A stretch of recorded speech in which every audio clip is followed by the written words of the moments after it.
What's going on, YouTube? It's NC and place to be chilling, showing Mr. A&E back to give you guys an NXT Takeover 30 review with my homeboy, my co-host, not Deion Sanders for Primetime. What's going on, y'all? It's me, the PRIME. Yes, and look, just because DC fandom happened, and I talked about that this weekend on my Nerdgasm podcast, wrestling is still my number one love. So we gotta do wrestling. So I got a busy weekend this weekend, and you know what? I just thank the Lord for Prime Time because he has helped me out because my other co-host Q-Flow is asleep right now. And actually, he pulled another one of them fall asleep on the podcast. You know what I'm saying? Yeah. Yeah. So, but yeah, no, we out here for a long one. So Takeover 30. 30 takeovers. Can you believe that? Yep. 30 takeovers. And I'm like, man, I need to go do a 2K rewind of that because 30 takeovers ain't nothing to sneeze at. Because takeover started back in what, 2014 or 2013? I believe 2013, maybe even the end of 2012. Yeah, I'm saying they started, and then I remember when takeover was only 4 a year.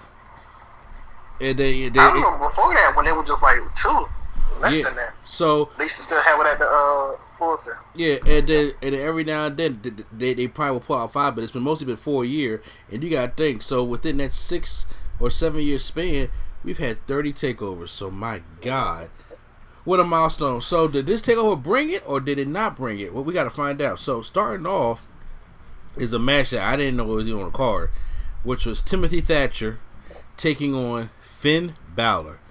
You talk about added that last minute. Yeah, it was a last minute, and you know what? It was a great last minute addition because I really enjoyed this match. Timothy Thatcher is coming to his own, the master, manipulator of the bends and stretches and the pulls. It's like is that what they used to call Zack Sabre Jr. back in the day? No, here you go mentioning this guy. Yes. Yeah, but they have similar styles. Yeah, but I like Timothy Thatcher way better than Zack Sabre Jr. So I guess I'm not gravitating towards these type of styles. Okay. Like the Timothy Thatcher, I don't know. They're good wrestlers, but I don't know what about them that I just like disconnect. I gotta say that. Like I said, Timothy Thatcher it keeps trying to get Finn Balor, trying to work on the leg, trying to work on the arm, do the ankle type stuff like that. Finn Balor uses the quickness a lot of times. Does get the tries to go top rope for the coup de grace, misses the coup de grace. Timothy Thatcher gets out the way. Still is trying to manipulate Finn Balor, but Finn Balor eventually hits the coup de grace on the top rope. But that's not enough to keep Thatcher down. He hits the 1916 on him as well and pins him for the 1-2-3 count. Great opening matchup between these two. Great last minute addition to get Finn Balor a win. Like I said, I was a little disappointed, and I think a lot of other people were disappointed too that he was not in the ladder match. But I was like, but we're going to not have Finn Balor at this takeover. So him versus Timothy Thatcher, I thought was a good opening matchup. How about you? Yeah, no, it was decent. Yep. Yeah, like I give it to him. I guess the styles probably didn't mesh well. It was still decent. We get a shot of Keith Lee and his boo Mia Yim walking into the arena getting ready, and Bayley and Sasha Banks are in the audience as we get ready for the North American Championship ladder match, which is Bronson Reed taking on Johnny Takeover. You sure that's not Bam Bam Bigelow? Taking on Johnny Gargano, taking on Damian Priest, taking on Cameron Grimes to the moon, and taking on the Velveteen Dream. So now, once again, I didn't see the explanation that Triple H gave of why Velveteen Dream still has his job, but he said threats are given out every day, and we didn't find no evidence. So yeah.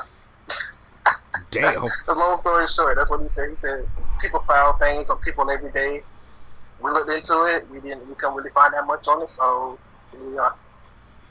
Well, we know you probably really didn't, but anyway, well, Dream is out here now, and it's just so happens he's taking his inner Big Papa Pump with the headdress to all my freaks, Freakzilla. Holla, it's your image. Yeah, I said, I like, and then somebody on Twitter was just like, I don't think it's kind of appropriate for Velveteen Dream to be taking on Big Papa Pump. But as soon as he comes in the entrance, Damian Priest kicks him, and then we just go right on into the action of Damian Priest and Bronson Reed beating up your boy Cameron Grimes. Obviously, Velveteen Dream comes in here. He shows a lot of good action, taking out Gargano. I like how Damian Priest tries to go for his backbreaker, but he twists it into like that Dream DDT. It kind of looks like the Sister Abigail a little bit. So I like that. Yeah. Cameron Grimes was actually, if you ever going to admit it, was actually a pretty good in the matchup. There's two layers in the ring. Dream and Damian Priest start pulling him apart. It has Cameron Grimes like doing a split, and then Bronson Reed goes under him. I don't know what. I thought he was going to hit him in his balls, but he didn't do anything with it. They try to hit him with the ladder. Bronson Reed used his body to go through Gargano and Dream, and it does a senton on the ladder. I was like, that just looked like it sucked. They try to do a Tower of Doom spot with like the ladder, but it just didn't work out the best way to do it. That's Cameron Grimes' fault somehow. Yeah. Actually, it was Damian Priest hopped up on there, and the ladder was in a sitting position, but the ladder kind of fell down. So I was just like, I don't know what y'all was trying to do, but it really didn't end up, working out that well. So it's Cameron Grimes' fault somehow, some way it is. Somehow it's Cameron Grimes' fault, huh? Well, look. After they all get down, they go to the outside. Gargano clears house, dives to the ropes, hits Bronson Reed on the outside. He goes and runs into that. What is that thing Cameron Grimes does? Where he catches it's like a running flip bottom or a running Spanish fly. Yeah, you can call it. Yeah, you can call it that. Because I'm glad he did it, because remember on NXT when what's your boy said that Gargano went up against, almost broke his neck. Ridge Holland almost broke his neck. Jesus. So yeah, Cameron Grimes, they do that, and then Bronson Reed, thick boy wants to fly through the ropes, and then as Cameron Grimes gets back into the ring to try to climb up for the championship, he gets knocked down, and then he's holding to the ladder, and Damian Priest says, "You know what? I could be Shelton Benjamin too." Wrong. Man, wrong. Big men. Now, I'm not saying because Damian Priest is fat. I'm not saying because he can't do it. I'm just saying he's too damn tall. So he tries to run up the ladder like Shelton Benjamin, and you can tell he starts losing his balance at the very top. So he has to put his hands on the ladder and flip over. I'm like, he made that. He used the ladder to flip over. Yeah, he just made that. Cameron Grimes. I'm glad he's not heavy enough, because if he was heavy enough, the ladder probably would have flipped over. Bro, that's what Cameron. Yeah, it was. That's what I'm saying. You're not Shelton Benjamin. So even Shelton Benjamin, as he's gotten heavvier now, don't even do that no more. So I mean, he hasn't had a chance. I'm pretty sure he probably still can. He probably still is. He's a freak athlete, especially at 45 years old. Cameron Grimes is about to climb up. Then Candice LeRae comes in, and she's like, "No, take it down." He's like, "What are you?" He's sitting there arguing with her, like, "What are you doing?"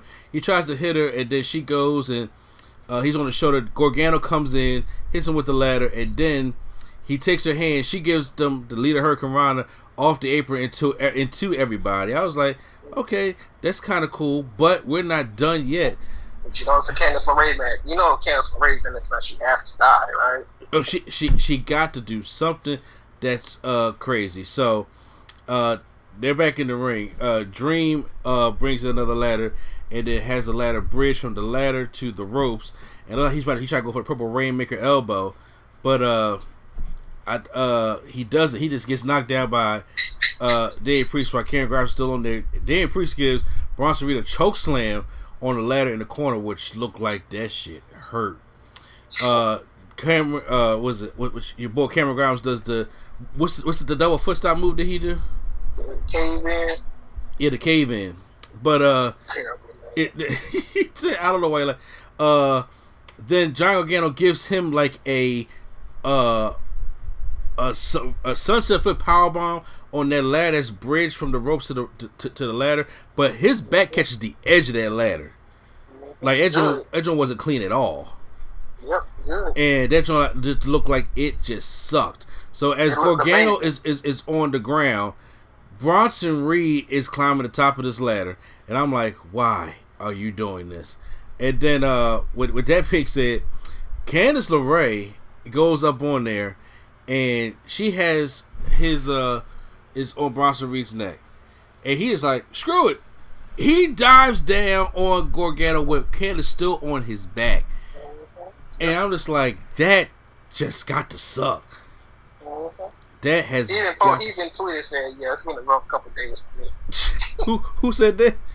Gargano. He posted a picture of him and his when the dude almost broke his neck and this move. Yeah. Uh-huh. So yeah, it's been a rough couple of days. It's been a fucking rough couple of days. Dream does hit a Dream Vibe driver to Gargano on the Damian Priest, or Gargano on the outside, laying across the ladder. So, but that's still not the end. Velveteen Dream is on the top rope, trying to get the North American Championship. Bronson Reed somehow takes and tips the ladder over. Dream flies over the top rope, over the padding to the outside where the crowd would be, through a table. Cause the way he flew the first time, I was like, where the hell he go? He just like flew. I was like, oh my god, he almost didn't make that. And he just like flew out of nowhere, so he was done. Then they recreated 2008, had Damian Priest hold on to the ladder, and then Gargano was trying to hold on to it like Jericho back in 2008 with Shawn Michaels. But then instead of just anybody let go, Priest is just too strong, and then bam, he wins the North American Championship. So primetime, he was right. Any match with Damian Priest in it, he wins it. I thought that was pretty obvious. Like, no, the way it was building it up, I was just like, my God, I'm scared he may get it on the Bronson Reed. Oh no, actually, I'm lying. I thought they was gonna give it to Cameron Grimes. Nah, because they had Bronson Reed with the most momentum, so people can get behind him. But they ultimately wanted Damian Priest. And by the way, did you see the picture that he took with Triple H? Yes. Oh, because probably one of the best Triple H points. So Damian Priest is not done now. Even though this happens later on in the night, I might as well just mention it now. Damian Priest is seen getting out of a Hummer. First of all, who's still driving a Hummer in 2020? Apparently Damian Priest. But that's a gas guzzler. You hear it to take a C note to fill that thing up.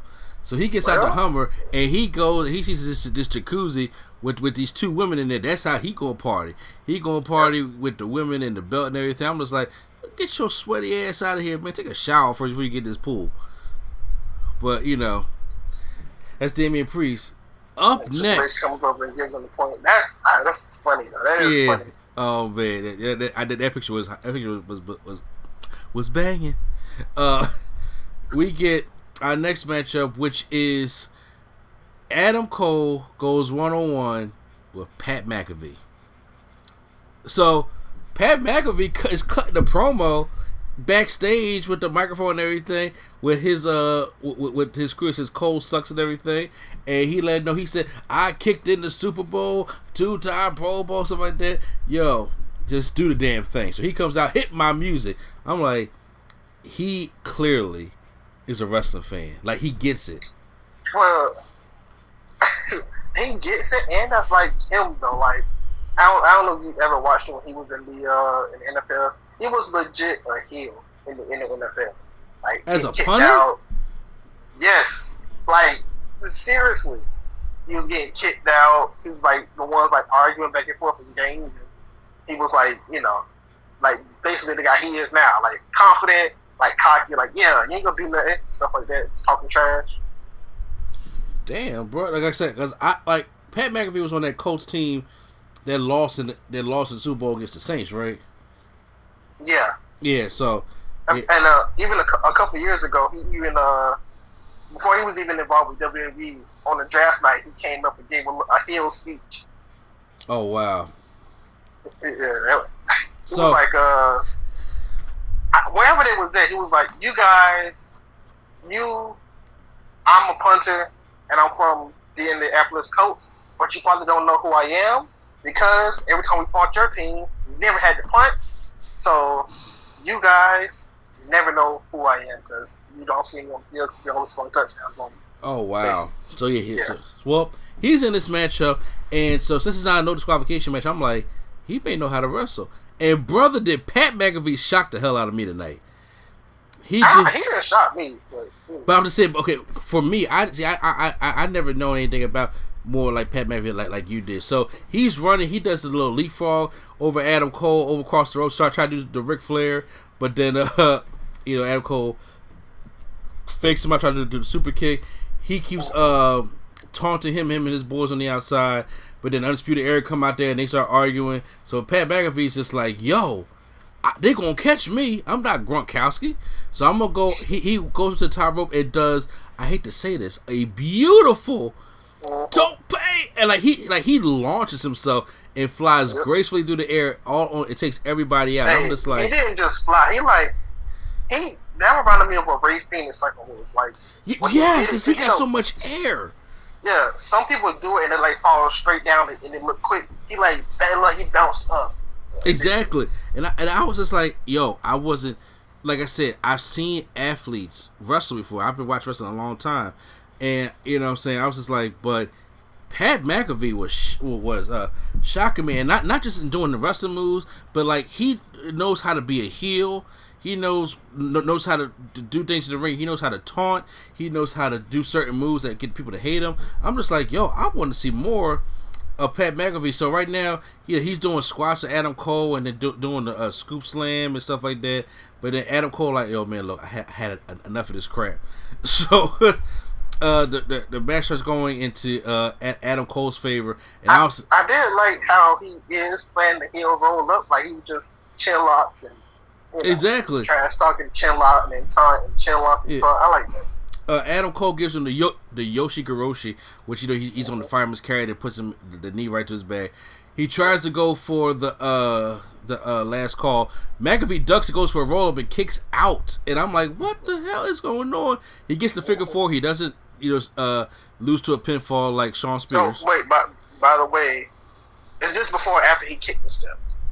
No, this is before the steps. Okay. Because before he kicked the steps, Adam Cole was on the top rope, and then Pat McAfee was on there too, trying to give him a superplex. But, yes. Yeah, and then Adam Cole pushes him, and he does a graceful backflip and lands on his feet. And I'm just like, first of all, y'all gotta understand, the height of like a ring is like what, 4.5 feet. From the canvas to the ring, the top of the ring ropes, and then he comes back and does a Shelton Benjamin launch himself vertically up on there and does a beautiful vertical suplex. I don't think beautiful is the word for it. It's just, you gotta be a better word, because the way he got him, he was kind of stumbling, like putting him in it. But once he got it and then put them up and did the suplex, I was like, I was like, Randy Orton, hold up now. Exactly, because Randy Orton got a beautiful suplex too, and I'm just like, my God. So then Adam Cole kicks out of that. McAfee's in the corner acting like his knee is hurting. Adam Cole tries to go, and the referee blocks him, and then McAfee low blows Adam Cole, gets him with the punt kick, the actual punt kick, and then Adam Cole sells it like death, but then he kicks out, and then I was just like, oh snap! So what's going to happen with this matchup? Then Adam Cole they go to the outside. He tries to go for the punt and kicks the steel steps. Yep. Yeah. And sells it. He actually sells it well. And he sells it well. And then here's my thing. So I was just like, okay, I figured Adam Cole's gonna go for a super kick. This thing's gonna be over, right? No. Adam Cole's getting on the top rope. I mean, on the middle rope. I'm like, he's not gonna hit this. Not on no celebrity, not on no football player, because they didn't know how to take these kind of moves right. He gives him a Panama Sunrise, and Pat McAfee takes it like a champ. Yep. Beautifully, safely, and everything. And Adam Cole wins. And I'm like, yo, why is Vince McMahon wasting all his time with Gronkowski? Why don't you sign Pat McAfee? Because Gronkowski is a name. Pat McAfee he has a brand. Of course, his radio show makes him bigger. That's for player-wise and getting casual fans. I don't think Pat McAfee is a casual fan person. Yeah, I mean, you're right, but he can wrestle. Like, he is good. Mm-hmm. And because I'm coming from a place where I thought Stephen Amell was good. You know what I'm saying? And he was solid when the first match, I don't know, but the all-in match, he was solid. And he had a good partner, too, so that helps a lot. Exactly. So, but Pat McAfee, it was just like, yo, you've done this shit before.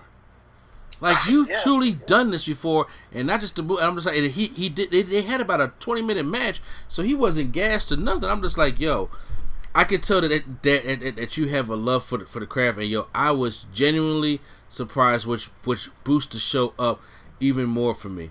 NXT Women's Championship now. Dakota Kai taking on Io Shirai with Raquel Gonzalez. Dakota Kai had some great gear. Yeah, she did. Yeah, she did. Color and everything. Yep. Yeah, I'm not gonna lie to you. Good match by these two. Dakota Kai is like showing a very aggressive side, hitting Io with all her moves, trying to work on Io's arm. Raquel Gonzalez, the threat, is still on the outside the whole time, so you gotta keep the eyes on her. So back and forth action by these two. Raquel Gonzalez was I think Io Shirai goes for a German suplex, then she goes for her moonsault, but the referee is down, so there's nobody to take the count.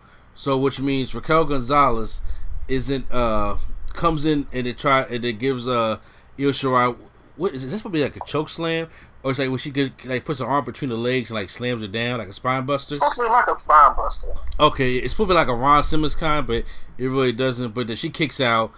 There was another close call I forgot to mention that with Dakota got Io on the top rope and does her top rope GTS kind of thing, and I'm like, why don't you just do it on the ground instead of doing like at the top rope? That's like an extra work. But Io gets her foot on the bottom rope. She tries to go for it again, but Io gets the crossface on Dakota Kai, and but Dakota Kai makes it to the ropes, but it's still not enough because Io Shirai takes her down again, takes her and Raquel Gonzalez down again, doing the moonsault to the outside, rolls Dakota back in, and then gives her another moonsault, beautiful moonsault, learned Charlotte, and pins Dakota Kai to retain the NXT Women's Champion. And decent match by these two, but if you had to ask me, this to me was the weakest match on the card. And really? I heard people say this was the best match. So you know what? Because here's the thing. You know what? Honestly, I'm not gonna call it weak because this actually was a damn good matchup. Because I think I like this better than the main event. I do think I like Io and Dakota Kai better than the main event. We're not done. Raquel Gonzalez comes out there to attack Io after the match, but then here comes Rhea Ripley down with her blonde hair, black lipstick, to stare her down. But then Raquel Gonzalez gets out the ring. You hate to see it. Yeah, two best friends fighting each other. But I'm just like, but why are we moving on her? Weren't we still on Raquel? On Mercedes Martinez. I'm pretty sure they still are. Yeah, so I don't know what that was. And then after Io celebrates, you see Rhea Ripley just staring her down in the background. So this should definitely be entertaining. I don't know what they're going to go going forward, but that's what it is. Main event time. Keith Lee is taking on Karrion Kross for the NXT Championship. Okay, so obviously Karrion Kross has been getting the best of Keith Lee, beating down his friend Damian Dijakovic, making threats to force him into this championship matchup, and Keith Lee finally accepts. Keith Lee is coming in here, and he is like just on a roll, just getting the best of Karrion Kross. Karrion Kross is like punch him on the outside. The one shot I like is remember when Karrion Kross like punches him, he misses and hits the glass, and Keith Lee just looks like over him like you done fucked up, boy. Yeah. That was a great shot.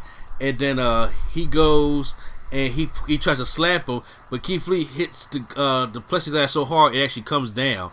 So and Karrion Kross is looking at him like this man ain't nothing to mess with. As he goes, runs and charges him, his shoulder connects with the turnbuckle post. So now Keith has an injured shoulder, which means Karrion Kross is working on that shoulder the whole time. And this is where the Karrion Kross match gets to become a Karrion Kross match, if you get what I'm saying.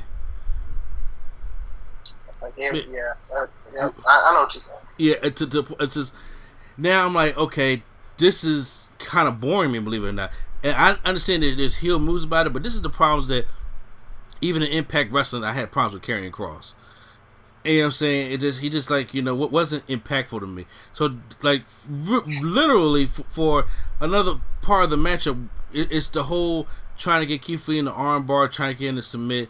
He goes for the side slam, but Keith Lee kicks out. So then he goes for a kick. Keith Lee, gives him another look like, yo, who's you kicking? Then he puts him in his straight jacket finishing move. And then returns to a sleeper. And then Keith Lee's down. And I'm like, uh-oh, is he really going? Oh, don't do it like this. Like he passed out. So the referee's waving his arm. He about to drop it as soon as it's about to hit the mat. Keith Lee finds life. Now, for me, when you do that and you escape out the finishing move, you won the matchup. That's how I felt. That's how it is with Wrestling 101. And he goes, hits the spirit bomb on Karrion Kross, and Karrion Kross kicks out, which I knew he would because they've been building up the Big Bang Catastrophe as the threatening move once he hits that. And even though I was like, Karrion Kross ain't even doing take the spirit bomb right. So Keith Lee is going up on the top rope to go do one. I don't know if he's going for his moonsault. But Karrion, probably. That's the moves he usually does. Yeah, so Karrion Kross is up there and stops him, and then he hits that side slam to Keith Lee from the top rope. 1, 2, 3. Karrion Kross is your new NXT champion. Mm-hmm. Yep. Can I get your thoughts? We knew this was going to happen. I picked Keith Lee to win the match. Huh? I had picked Keith Lee to win the match. Nah, I knew he was going. I mean, it was building him too, so I really thought he was going to be the one that beat Adam Cole's long reign. But I guess they wanted to build up Keith Lee to beat it, and then have him beat Keith Lee. Now, obviously, from wrestling, Keith Lee lost his match because we know Keith Lee's probably going to go to the main roster because Vince probably wants Keith Lee on their main roster. And usually, when you're the NXT champion and then you lose it, there's no really where else to go. Now, Adam Cole's still on NXT because he wants to be there. Now, maybe Keith Lee will stay there, and then he'll probably be in another rivalry or something like that. Because I'm not ready for Keith Lee to come to the main roster just yet. But nobody is because they already know what's going to happen. Exactly. But I can't say that, Karrion Kross winning pose with Charlotte with the fire in the background is not a work of beauty. Yep, it is. I'm surprised they even had fire too. I'm surprised. Exactly. So I was just like, yeah, this is it is a work of beauty. So that was NXT Takeover 30. So in your opinion, what was the grade you give Takeover? You mean at a pass or fail, right? Well, no. Usually when it comes to pay-per-views, I actually give them letter grades. I mean, it passed to me, obviously, but it passed. But I don't know. Like the crowd usually makes up a big part of the takeovers. And it was a good matches, but I don't. Like I would have loved to see. I would have loved to see the crowd during the ladder match. Love seeing the crowd during the Pat McAfee match. And how they would have felt about Karrion Kross. So I still feel like something was missing. So I'll probably give like a C or a B minus or B. Yeah, that's what I'm actually. I'm going with because the main event to me was not the best because I've seen way better takeover main events like that. And this is Takeover 30, so they kind of keeping that tradition where they used to have like all the good matches in the main event kind of fell flat because the other matches were just good. Yeah, but even still, it's the Karrion Kross thing because even when he was Killer Kross in Impact, like he's cool, but it wasn't like, yo, that man's dropped dead. Awesome and great. Like I never got that, but you know what I'm saying. But he won a championship. I do think Keith Lee is not going to leave just yet. That he's actually going to probably get another chance at it, and then probably come to the main roster. I think that would be the smart thing to do. But we gotta see what happens. So you just use WWE smart in the same city. I know. No, you right. Are you right? So post any comments down below. How do you guys feel about NXT Takeover 30? And hit the like button if you guys enjoy our wrestling content on this video. And if you want more content, especially for the podcast and all that stuff like that, and SummerSlam, we still got to do our SummerSlam review when you listen to this later on tonight, going into Monday morning. Make sure you subscribe to get that right here on NC Studios. So once again, this is NC, a place to be. Children, Mr. Handy, and not Deion Sanders at prime time. All right, y'all. All right, and the Nerd Coalition is out.